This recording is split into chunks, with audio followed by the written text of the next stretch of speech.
Good morning student.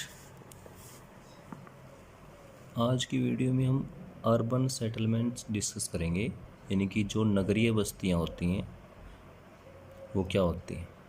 Last video में हमने discuss किया था रूरल सेटलमेंट्स, यानी कि ग्रामीण बस्तियां। ग्रामीण बस्तियों की आपने डेफिनेशन पढ़ी होगी कि जो लोग ज़्यादातर प्राइमरी एक्टिविटीज़ करते हैं, यानी कि प्राथमिक क्रियाओं में लगे होते हैं, वो रूरल सेटलमेंट्स कहलाती हैं या ग्रामीण बस्तियां कहलाती हैं। उसके जस्ट अपोजिट अर्बन सेटलमेंट का मतलब है जो नगरीय बस्तियां हैं, जो शहरों में जो लोग रहते हैं, शहरी बस्तियां। वो कौन सी बस्तियां होती हैं? वो बस्तियां या वो सेटलमेंट्स जो मुख्य रूप से नॉन प्राइमरी एक्टिविटीज़ में इन्वॉल्व हैं, जिनका पॉपुलेशन डेंसिटी हाई है, जनसंख्या घनत्व अधिक है, जो गैर प्राथमिक क्रियाएं करते हैं, वो नगरीय बस्तियां कहलाती हैं। जिनकी फैसिलिटी रूरल सेटलमेंट्स के कंपेयर में ज़्यादा होती हैं, वो कहलाती हैं। तो भारतीय नगरीय बस्तियों का जो टॉपिक है वो आज हम डिस्कस करेंगे। तो भारत में नगरों के विकास की बात करते हैं। सबसे पहले भारत में नगरों का विकास, इनकी evolution of towns in India. Bharat में नगरीय बस्तियों का विकास कैसे शुरू हुआ और कब से शुरू हुआ। अगर हम भारत में जितने भी नगर हैं, जितने भी टाउन्स इंडिया में आज के टाइम में हैं, उन सभी को या on the basis of their evolution in different periods, उनका जो डिफरेंट पीरियड है के अकॉर्डिंग, भाई कौन सा नगर कौन से पीरियड में इंडियन टाउन्स में बी क्लासिफाइड, यानी कि भारतीय नगरों को हम तीन टाइप से हम क्लासिफाई कर सकते हैं, 3 पॉइंटों में। Ancient town, medieval towns and modern towns. ये किस आधार पे है? On the basis of their evolution in different period, उनके विकास का टाइम पीरियड, कि इस टाइप के जो टाउन्स हैं या नगर हैं उनका विकास कौन से पीरियड में हुआ, इसका टाइम पीरियड क्या था और इनका टाइम पीरियड क्या था। इन एंशियंट टाइम पीरियड की बात करें, सबसे स्टार्टिंग टाइम पीरियड की अगर हम बात करते हैं, तो सबसे पहले यानी कि प्राचीन नगरों का विकास कब से स्टार्ट हुआ, सबसे पहले हम वहाँ से स्टार्ट करते हैं। एंशियंट टाइम पीरियड दे रखा है कि लगभग, जो अगर हम भारत की बात करें, भारत में नगरों, वो शहर या नगर जो मुख्य रूप से हम कह सकते हैं कि जो 2000 वर्षों पहले जिनका विकास हुआ, ठीक है। There are number of town in India having historical background spanning over 2000 years, यानी कि वो शहर जो लगभग कितने वर्षों पहले बन करके तैयार हो गए थे? 2000 वर्ष पहले। Most of them developed as religious and cultural centre, और ये ज़्यादातर शहर जो थे एंशियंट टाइम पीरियड की बात कर रहे हैं, जो प्राचीन नगर थे, वो ज़्यादातर या तो धार्मिक शहर थे, ठीक है, रिलीजियस से रिलेटेड थे, या फिर हम कह सकते हैं कल्चरल, सांस्कृतिक शहरों के रूप में विकसित हुए। अगर हम भारत में बात करें, जो प्राचीन नगरों की बात कर रहे हैं, एंशियंट टाइम जो टाउन्स हैं उनकी बात कर रहे हैं, तो भारत में इस प्रकार के शहरों का विकास 2000 वर्षों पहले हुआ। और उस वो ज़्यादातर जो शहर थे या तो धार्मिक या सांस्कृतिक रूप से विकसित हुए हैं। और इसके एग्जाम्पल की अगर हम बात करें तो वाराणसी एक सबसे अच्छा एग्जाम्पल माना जाता है। वाराणसी, ठीक है, एक प्रयागराज जो आज हम इसे इलाहाबाद के नाम से जानती हैं, पाटलिपुत्र जो आज पटना है, ठीक है, मदुरई, ये कुछ ऐसे एग्जाम्पल हैं जो भारत के प्राचीन नगरों में इनकी संख्या है। हम ये कह सकते हैं ये भारत के प्राचीन टाइम के नगर है, लगभग इनका विकास 2000 वर्ष पहले हो चुका था। अगला सेकंड पॉइंट दे रखा है मिडवल टाउन्स, यानी कि मध्यकालीन नगर। हम मध्यकालीन नगरों की बात करें तो मध्यकालीन जो नगर थे वो वर्तमान के लगभग, अगर हम बात करें आज के, 100 से अधिक नगरों का विकास अगर इतिहास के हिसाब से देखें तो वो मध्यकालीन टाइम पीरियड में रहे हैं। About 100 of the existing towns have their roots in the medieval periods. Medieval periods में लगभग 100 से अधिक वो टाइम, जो आज के टाइम के जो नगर हैं वो हैं। मोस्ट ऑफ देम, और उनमें से ज़्यादातर जो शहर हैं, developed as a headquarter of principalities and kingdoms. Principalities means या तो राजाओं की रियासत रजवाड़ों के रूप में, या जो किंगडम्स राजाओं के जो आप कहोगे जो घराने होते थे उनके रूप में जो विकसित हुए थे वो थे मध्यकालीन सैन्य, यानी कि राजा महाराजाओं की विरासत, राजा महाराजाओं के जो हेडक्वार्टर जो होते थे ना, जो राजधानी क्षेत्र होते थे, महाराजाओं का क्षेत्र था, उनके रूप में इनका विकास हुआ। अगर हम ऐसे इम्पोर्टेंट एग्जाम्पल लेते हैं इंडिया से, तो भारत में कुछ ऐसे जैसे दिल्ली है, हैदराबाद, जयपुर, लखनऊ, आगरा, नागपुर, ये ऐसे एग्जाम्पल हैं जो मध्यकालीन टाइम पीरियड में भारत में विकसित हुए हैं। कि आज के टाइम में लगभग 100 के आसपास जो शहर जो हैं वो मिडवल टाउन थे, यानी कि मध्यकालीन टाइम पीरियड में विकास हुआ। इन शहरों का विकास ज़्यादातर राजा महाराजाओं की या तो राजधानी क्षेत्र या रजवाड़ों के रूप में हुआ। फिर टाइम दे रखा है मॉडर्न टाउन, यानी कि आधुनिक शहर। आधुनिक शहरों का विकास की बात करें तो मॉडर्न टाइम पीरियड जो है the British and other European have developed A number of town in India, कि जो अंग्रेज थे या जितने भी यूरोपियन थे उनके कारण भारत में बहुत अधिक शहरों का विकास हुआ। ये आधुनिक शहर माने गए थे। और उनकी स्टार्टिंग की अगर हम बात करें तो मुख्य रूप से वो कोस्टल एरिया देखते थे, लोकेशन उनकी तटवर्ती क्षेत्रों के रूप में, क्योंकि हम सब मानते हैं ब्रिटिश या अंग्रेज़ों का मेन मकसद क्या था, एक्सपोर्ट इंपोर्ट को बढ़ावा देना, आयात निर्यात को बढ़ाना। और आयात निर्यात के लिए उन्होंने ज़्यादातर कोस्टल एरिया का सिलेक्शन किया। हम कह सकते हैं कि ज़्यादातर तटीय क्षेत्रों को इसने एग्जाम्पल माना था। इसमें कुछ एग्जाम्पल हैं जैसे गोवा है, पौंडीचेरी है, ठीक है, दमन दीव, इस तरह के जो नगर हैं वो बसाए गए थे। सूरत है गुजरात में। ये मॉडर्न टाउन्स के एग्जाम्पल हैं। और आज तक कुछ और हैं जैसे मुंबई भी हैं, चेन्नई है, कोलकाता, ये भी ब्रिटिश टाइम पीरियड स्टाइल के हिसाब से, यूरोपियन के हिसाब से बसाए गए शहर माने जाते हैं। तो भारत में जो डिफरेंट पीरियड्स हैं, अलग अलग समय के आधार पर जिनका विकास हुआ है, उन शहरों को हम 3 भागों में बांट सकते हैं। एंशियंट टाइम यानी टाउन्स, यानी कि प्राचीन नगर, मिडवल टाउन्स, मीडिवल टाउन्स, मध्यकालीन नगर, मॉडर्न टाउन्स, आधुनिक नगर। भारत में इस शहरों के विकास को आधार पर कितने भागों में बांट सकते हैं? 3 भागों में। अब एक टॉपिक दे रखा है अर्बनाइजेशन इन इंडिया। भारत में नगरीकरण का विकास कैसे शुरू हुआ, कैसे शहरों का विकास हो रहा है? आज की अगर हम बात करें तो बहुत अधिक शहरों का विकास हो रहा है, या हम कह देंगे भारत में नगरीय क्षेत्र बहुत ज़्यादा बढ़ रहा है।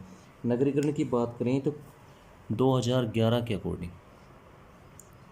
यानी कि 2011 के आधार पर भारत में नगरीय जनसंख्या लगभग 36.16% के आसपास है, सॉरी 31.16, ठीक है, यानी कि 31.16% जो है वो अर्बन पॉपुलेशन है, ठीक। और ये लेकिन अगर हम दूसरे डेवलप्ड कंट्री के साथ इस पॉपुलेशन को कंपेयर करते हैं तो बहुत कम है, यानी कि जो भी विकसित देश हैं उन देशों के आधार पर अगर हम इसकी बात करते हैं तो ये बहुत ही कम है। भारत में जो नगरीकरण है वो मुख्य रूप से 20वीं शताब्दी 20th सेंचुरी की बात करें उसमें बहुत तेज़ गति से बढ़ा है। जनसंख्या का लगभग 11 गुना जो पॉइंट था वो कब बढ़ा है? 20वीं शताब्दी के बाद ही बढ़ा है, ठीक है। अगर भारत में नगरीकरण की बात करें तो हम कह सकते हैं 19th सेंचुरी के लास्ट टाइम पीरियड में और 20th सेंचुरी के स्टार्टिंग में बहुत ज़्यादा भारत में नगरों का विकास हुआ।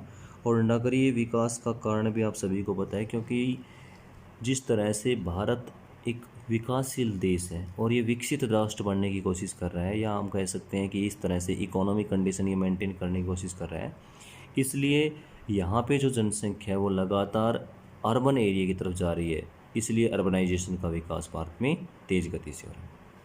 अगला एक टॉपिक दे रखा है classification of towns on the basis of population size, कि भारत में जो शहर हैं, जो नगर हैं, उनको जनसंख्या आकार के आधार पर कितने भागों में बांट सकते हैं? जनसंख्या के आधार पर हम इनको 6 कैटेगरी में बांट सकते हैं, ठीक है, 6 कैटेगरी में हम क्लासीफाई कर सकते हैं। जो फर्स्ट कैटेगरी है, अब आप यहाँ देखिए, इसमें एक टेबल दे रखी है आपकी बुक में, ये कैटेगरी दिखा रखी है कि इंडिया का class wise number of towns and cities and their population. हम बात कर रहे हैं कि क्लास की, यानी कि जो उनकी जनसंख्या का आकार है, साइज है, पॉपुलेशन साइज, फर्स्ट कैटेगरी, ठीक है, second category, third, fourth, fifth and sixth. First category के शहर हैं जिनकी जनसंख्या 1 लाख या इनसे अधिक है। भारत में जिस भी शहर, नगर, सिटी, टाउन की जनसंख्या 1 लाख या इससे अधिक है उन्हें हम फर्स्ट कैटेगरी का शहर मानते हैं। ठीक है, 1 लाख या इससे ज़्यादा। तो आज की अगर हम बात करें 2001, सॉरी आज की नहीं, 2001 के आधार पर ये 423 इनकी संख्या थी। भारत में इतने शहर थे जिनकी 1 लाख या इससे ज़्यादा।